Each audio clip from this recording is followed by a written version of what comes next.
বাংলাদেশে মানুষের আইনের কবর রচনা করে কোরআনের আইন প্রতিষ্ঠা করি রব্বুল আলামিন। আওয়ামী লীগ এসেছে 6 বার, বিএনপি 5 বার, জাতীয় পার্টি 2 বার, এতগুলা সরকার এসেছে, জাতীয় সংসদে কোরআনের একটি আইনও চালু করে নাই। মাননীয় স্পিকার, সবচাইতে লজ্জা, সবচাইতে দুঃখজনক কথা হলো এটা।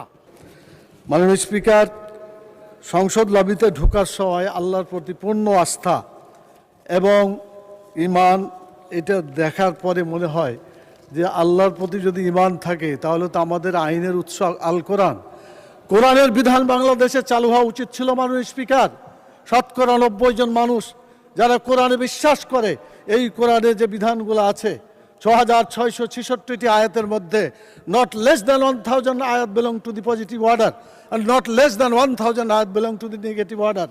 1000 আয়াত আছে যেগুলো হাবোধক আইন, 1000 আয়াত